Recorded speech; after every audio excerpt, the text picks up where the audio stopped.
বিরোধী পক্ষ সবাই একবার করে নাড়িয়ে দিই আমরা পুলিশকে, কিন্তু পুলিশের প্রায় 1.5 লক্ষ শূন্য পদ আছে, এটা আমাদের ভাবতে হবে। পুলিশ আমার পরিবারের বাইরে কেউ নয়, সুতরাং পুলিশকে আমাদের সহযোগিতা করতে হবে। হ্যাঁ, পুলিশের একটা অংশ বিকিয়ে গেছে, সিট ডেরা বেঁকে গেছে, তার বিরুদ্ধে আমরা সোচ্চার হব। আপনারা বলুন, পুজোর সময় আপনারা আমরা তো ফ্যামিলি নিয়ে ঘুরি, কলকাতা যেখানে বড় কল্যাণীতে বড় প্যান্ডেল হয়েছে যেখানে ঘুরি, পুলিশদের ইচ্ছা যায় না তাদের পরিবারকে নিয়ে ঘোরার? কেন যেতে পারে না?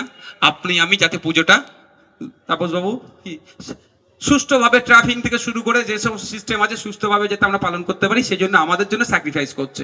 এরকম অনেক ঘটনা আছে, ঈদগাহর সামনে ঈদের নামাজ পড়ে আবার দাঁড়িয়ে গেছে ডিউটিতে।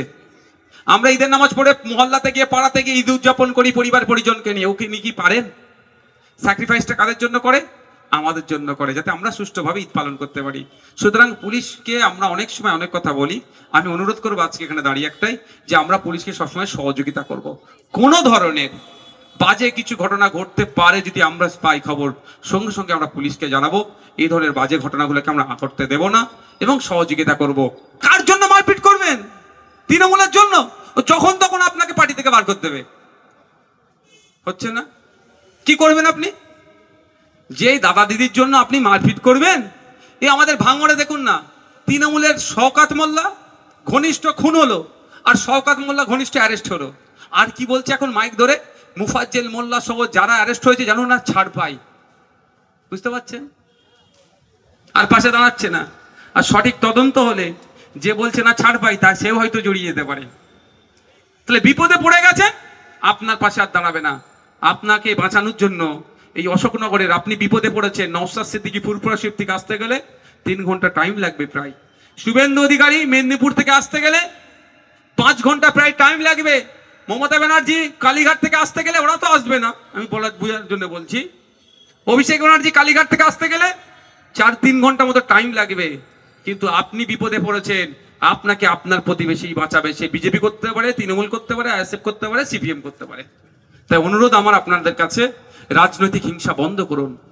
অনেক স্লোগান হয়েছে, আমি একটা নতুন স্লোগান দিতে চাই। এবার নেতায় নেতাই খেলা হবে, জনগণ এবার তালি দেবে। খারাপ হবে নাকি? এতদিন তো জনগণকে লড়িয়ে দিয়েছেন আপনি, এবার একটু নেতারা মারপিট করুক, জনগণ একটু দেখুক গ্যালারিতে বসে। এতদিন নেতারা গ্যালারিতে বসেছিল আর জনগণদের লড়িয়েছিল, এবার জনগণকে বলতে হবে নেতাই নেতাই লড়াই চাই, জনগণ এবার দেখতে চাই। দেখবেন সব মারপিট বন্ধ হয়ে যাবে, আর মারপিট হবে না। তখন কত ভালো ভালো ভাষা বলবে। এই আপনাদের এমএলএর নাম কি? নারায়ণ গোস্বামী। নওশাদ আমার ভাই, ওর সাথে মারপিট করা যাবে না। পার্থ ঘোষ, পার্থ ভৌমিক, অমুক শুভেন্দু অধিকারী আমার দাদা, মারপিট করা যাবে না। নেতা নেতা মারপিট করবে না। মারপিট করছে কারা? যারা চটে বসে আছেন, যাদের দিন গেলে 300 টাকা ইনকাম করতে গেলে জিপ বাড়িয়ে যাচ্ছে, তারা মারপিট করছেন। যাদের ছেলেটা ক্লাস 5-6-এ পড়ে, ইংলিশে তার নাম বাবার নাম স্কুলের ঠিকানা লিখতে পারছেন না, সে আবার নেতার হয়ে দাদার হয়ে মারপিট করছে। আর দাদা আপনার ছেলের ভবিষ্যৎ ধ্বংস করে দিচ্ছে। অনুরোধ করছি রাজনৈতিক সৌজন্যতা বজায় রাখবেন, যার যাকে ভালো লাগবে ভোট দেবে, কিন্তু ভোটটাই সব ভাববেন না। প্রতিবেশী বাকি 364 দিন যার সাথে একসাথে উঠা বসা করেছেন, এই ভোটের জন্য তার সাথে সম্পর্ক নষ্ট করবেন না। উচ্চ শিক্ষায় শিক্ষিত করার চেষ্টা করুন, অন্যথায় এই বর্বরদের দলেরা, এই রাজনৈতিক কারবারিরা আপনার ছেলে মেয়েগুলোকে দিয়ে সমাজে যত রকম অনৈতিক কাজ আছে করিয়ে নিয়ে এরা নেতার ছেলে নেতার আসনে বসবে, আর আপনার আমার পরিবারের ছেলে মেয়েগুলোকে জেলের ঘানি টানতে হবে, মারামারি হানাহানি করে ধ্বংস হয়ে যাবে।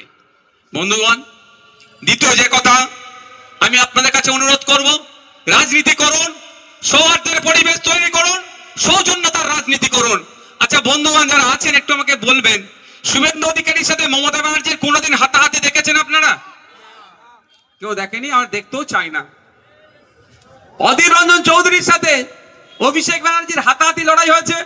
দেখিনি, দেখতেও চাই না। মোহাম্মদ সেলিমের সাথে কুণাল ঘোষের হাতাহাতি লড়াই হয়েছে? ফিরহাদ হাকিমের সাথে আপনার সুজন চক্রবর্তীর হাতাহাতি লড়াই হয়েছে? হয়নি, আর দেখতেও চাই না। কিন্তু আমরা কি দেখলাম? সুজন চক্রবর্তী, পার্থ চ্যাটার্জি এক জায়গায় এসি রুমে বসে চা খাচ্ছে, গল্প করছে। কুণাল ঘোষ তৃণমূলের নেতা, সুকান্ত মজুমদার বিজেপির নেতা, দিলীপ ঘোষ বিজেপির নেতা, কারো জন্মদিনের কেক কাটছে এসি রুমের মধ্যে থেকে। আচ্ছা আমি আপনাদের একটা কথা বলি, এই অশোকনগরের মানুষকে বলবো, এখানে বিজেপি করেন অনেক মানুষ, মাইকের আওয়াজ যাচ্ছে, তৃণমূল করেন অনেক মানুষ, মাইকের আওয়াজ যাচ্ছে। আমি তাদের কাছেও বলতে চাই, দলের সুপ্রিমো মমতা ব্যানার্জি শুভেন্দু অধিকারীকে ডেকে চা খাওয়াচ্ছে, আপনারা ওখানে মারপিট দেখতে পাচ্ছেন না। আপনাদের এত চর্বি কি করে হয়ে গেল এই এলাকায় নিজেদের মধ্যে মারপিট করছেন? কাকার ছেলের সাথে মাসির ছেলে, পিসির ছেলে, ফুপুর ছেলে, খালার ছেলে নিজেদের মধ্যে মারপিটে জড়িয়ে পড়ছেন।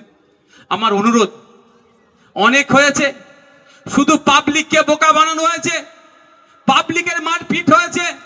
নেতারা সন্ধ্যাবেলায় টিভির সামনে বসে সাজুগুজু করে, সাজুগুজু বলছে এই জন্যই, ওই সন্ধ্যাবেলা যারা বসে অনেকে দেখবেন সব কি বলে গো মেয়েরা করে, হ্যাঁ মেকআপ করে বসে।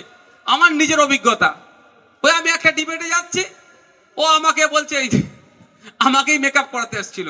আমি না ভাই, আমার ফাটাফুটি যা আছে এতেই চলে যাবে। তো সন্ধ্যাবেলা এরা মেকআপ করে বসে বসে আপনার আমার হয়ে কথা বলে, আপনি আমি কি ভাবি এটাই আমার প্রাণের বন্ধু। কিন্তু ঘোড়ার ডিম যখন ব্রেক হয়ে যায়, তারপরে যখন একটা রিফ্রেশমেন্টের জন্য চা কফি দেয়, ওরা নিজেরাই গল্প করে, তোর এতটা বলা উচিত হয় না, আমাকে বল তোকে কেমন দিলাম বলতো। ওরা ঠিক আছে, শুধু বোকা বাক্সর সামনে বলে, টিভি বোকা বাক্স, ওর সামনে বসে আপনাকে আমাকে বলে নাকি আপনার আমার জন্য কত লড়াই আমি করছি। কি হবে? লড়াই হবে? ওরা লড়াই করে না, আপনাকে আমাকে লড়িয়ে দেয়। তাই অনুরোধ আমার, ভারতবর্ষের ডেমোক্রেসি, ভারতবর্ষের এটাই মহত্ব, এটাই বিউটি। যার যে দল ভালো লাগবে করবেন, যে যার ভালো লাগবে ঝান্ডা ধরে ঘুরবেন। যদি মমতা ব্যানার্জি শুভেন্দু অধিকারীকে বিধানসভার এসি রুমে বসে চা খাওয়াতে পারে, তাহলে কেন এখানে আইএসএফ এর নেতাদেরকে অন্যান্য নেতারা লোকাল স্তরের কেন নিজেদের মধ্যে লড়াই জড়াবে? তা আমি অনুরোধ করে যাবো একটা, কে আইএসএফ, কে বিজেপি, কে তৃণমূল, কে সিপিএম, কে কংগ্রেস দেখার দরকার নাই। ওরা যদি এসি রুমে বসে চা খেতে পারে, আমরা অন্তত এসিতে না বসতে পারলেও নন এসিতে বসে একসাথে আমরা চা খাবো। আর আমাদের মধ্যে যার টাকাটা একটু বেশি থাকবে তাকে বলতে হবে ভাই তুমি বিলটা মেটাও। হবে তো নাকি ভাই? কেন কার জন্য মারপিট করবেন? তৃণমূলের জন্য? যখন তখন আপনাকে পার্টি থেকে বার করতে দেবে, হচ্ছে না? কি করবেন আপনি? যে দাদা দিদির জন্য আপনি মারপিট করবেন?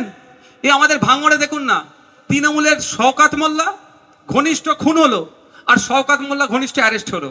আর কি বলছে এখন মাইক ধরে, মুফাজ্জেল মোল্লা সহ যারা অ্যারেস্ট হয়েছে জানো না ছাড় পাই। বুঝতে পারছেন? আর পাশে দাঁড়াচ্ছে না।